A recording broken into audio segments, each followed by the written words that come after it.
Hello everyone, so I've got some very good news. I've just gotten the keys to my new house, and this means obviously that, well, after I've gotten everything sorted out, I'll be able to have the freedom to do much more projects.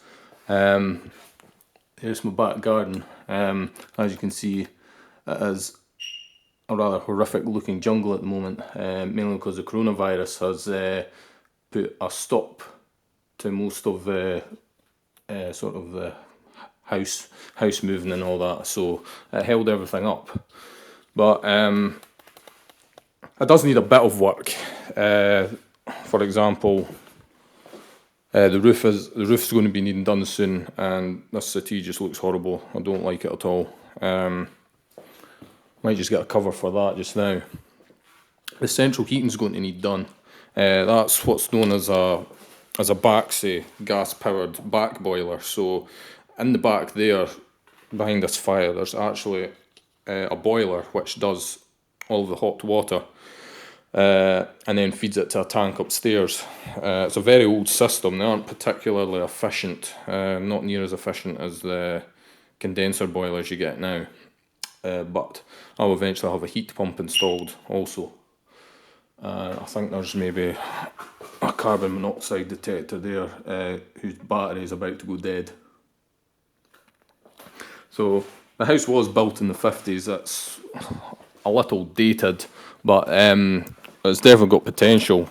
There's these doors here which were meant to be sliding sort of patio doors, but what's happened to them is eventually they've just sort of been locked and sealed shut permanently because I think there was something wrong with them. But that's all going to get opened up again. And I've got 2 sheds, so I'm happy about that. As for the solar panels, I'm not sure what I'm going to do with those. I was thinking about putting them on a frame in the garden because south faces at a 45-degree angle, sort of this way. Well, that's not south, it's actually 45 degrees to the garden at an angle like that. So I actually thought the garden was longer than this, but that's just my memory not being great. So the sheds for mounting solar panels, it's just really not good at all because that one over there, the roof just faces totally the wrong way. This one here, it's like, well, I don't know, it's just basically the wrong way. But yeah, I like the house. It's the only house that I actually looked at, mainly because it's the only one that suited the requirements. There's still stuff left over from the previous owners, but that's all just been signed over to my ownership now. I don't think there's much of use. Another good thing about this house is the electricity meter. It's right next to where I could park the car. I could, like, see, it's right there next to the driveway. So to install a charger for the car, it'll just be a normal outside socket, nothing special. A hole just needs to go right through that wall, and then I just wire it into the relevant area in here. So installing the charger for the car would be like no problem at all. The only thing is though, if you look here, it's kind of crap because I think that's the supply inlet from the mains, and then out of there it goes up to this sort of box, so it might not be as simple as I think, but definitely easier than on some properties. The laminate flooring leaves much to be desired because it's kind of wavy. So I'm going to get my friend just to put carpets in for me, because that's just not really good. I can feel it sort of just sinking under my feet. But that's the laminate, it's definitely not the floor underneath. Plenty spacious cupboards. It's got Virgin Media as well, I think, Virgin Cable. which means that it might be able to get very fast internet. Well, so Virgin say anyway. There's a telephone there. That doesn't look like Virgin Media to me though, that looks like it's coming off a Sky Dish. I'm pretty sure a Virgin cable is just one cable. Well, the bathroom, that's going to get redone. In my opinion, it's just horrific. I don't like it at all. Seashell shaped toilet. Bloody, yeah, that's going to get done as soon as possible, really. After the roof and central heating get done, because there's damp patches actually inside the roof. It's nothing serious on the home report, but I'll definitely address that. So the previous owners have actually left me with some acceptable furniture as well, so I'm happy with that. Would have been nice to have like maybe a computer table or something, and a plan to maybe have some sort of way of getting stairs up into the loft, because it does actually have a very big loft. So I was thinking maybe in this cupboard here, we could have stairs somehow going up, because it's actually quite a long cupboard, so you could probably get stairs in there,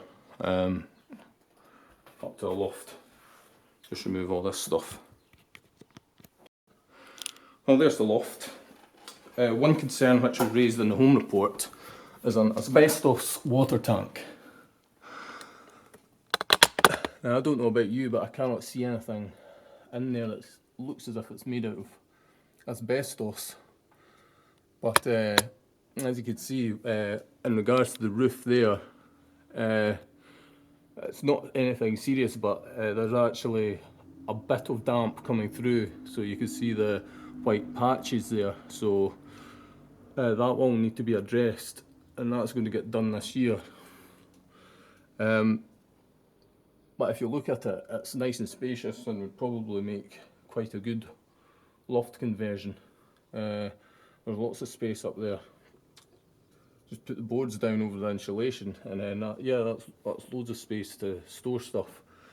I know my shed has been, and like everything else, has been an absolute mess, and that's just because all I have where I'm living currently is just my bedroom and my shed, so that means that the space is limited. But now that I've got my own place, the idea is everything's going to be a heck of a lot tidier because I've got space to organise everything. See, and that's a hot water tank, because I think that water heating system that we've got actually can heat the water using the gas, and then it goes into this tank, which has also got an immersion heater on it. But it's probably a very old tank, so if I want a heat pump put in, that'll probably have to be replaced with something more modern. Yeah, I did want to climb up in there, but I just don't have anything to get up there with just now. I don't have any ladders, as far as I know. And I've just noticed I've been left some money by the previous owners as well. That's really kind of them. Good few pence there. So yeah, here's a better view of the garden. As you can see, it's definitely going to need work.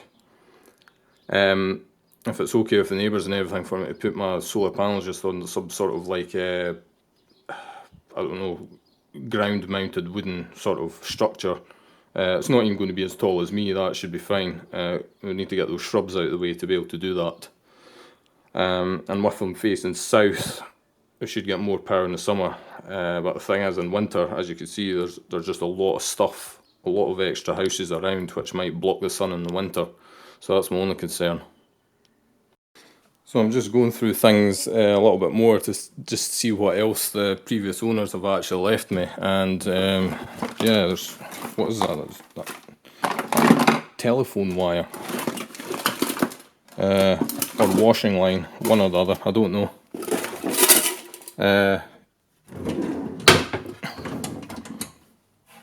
Pots and pans, I don't know. Might actually They look alright actually, most of those. Could do with a bit of a clean and that'll be it. Some tools here. Nothing particularly amazing. Usual cutlery and crap. So the things I need to do is just try and find out where the main water cutoff is for this house, just in case we have any emergencies. Well, here is the big shed at the back. I don't think that looks straight, does it? It's like the whole shed is leaning forward this way. So it's definitely not as sturdy as what I had.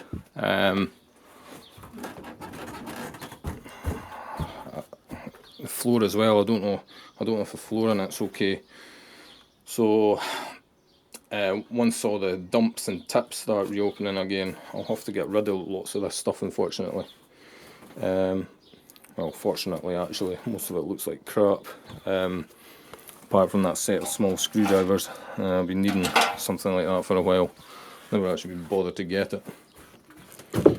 Big spider's nest. So yeah, there's a lot of crap to go through.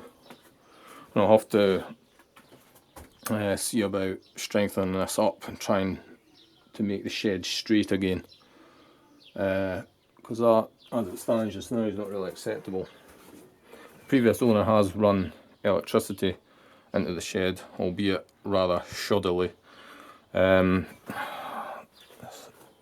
cable for it runs over the fence. I'm not wanting to point the camera around too much outside for fear of getting other people in the video, but it's like they've it seems like 2.5 ton of earth coming in here, and they've just wired it like this. But that there's not really acceptable. So my way of doing it will be steel wire armoured cable dug through the garden. So let's see what we've got here. Another shed, petrol lawnmower. I won't be wanting that because I'm strictly an electric only guy, so that'll probably be getting sold if it even works. What else? Nothing of any great value really. Sort of, that's the wire going to the other shed, and it's like they've doubled it up on itself so they can install it here as well, but they haven't bothered to do so.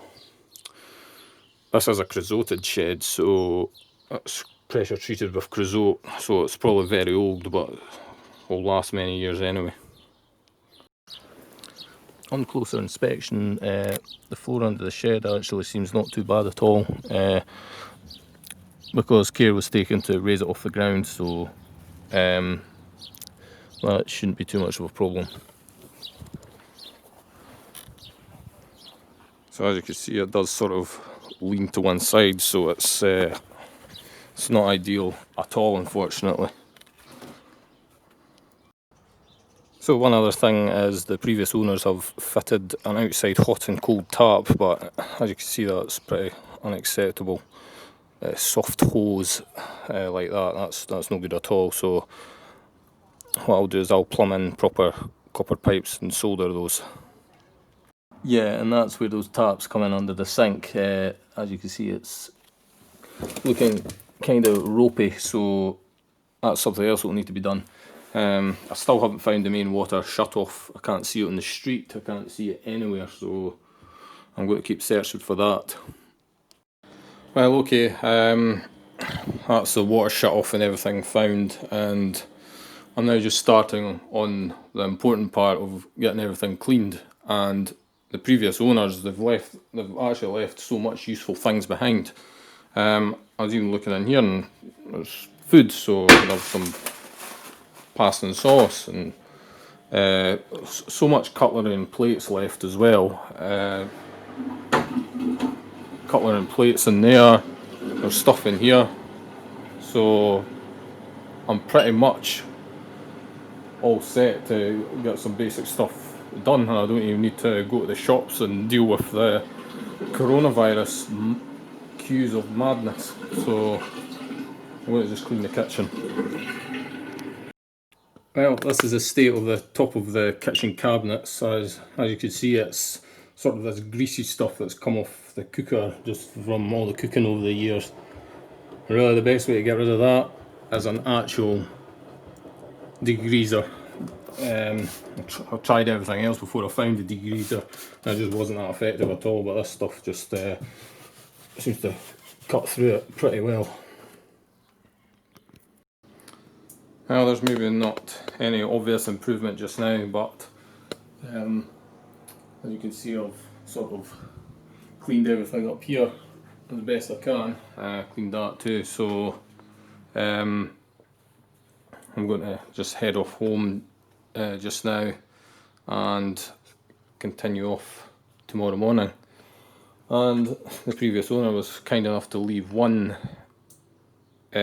powdered chicken soups sachet left, which you normally make up in a cup.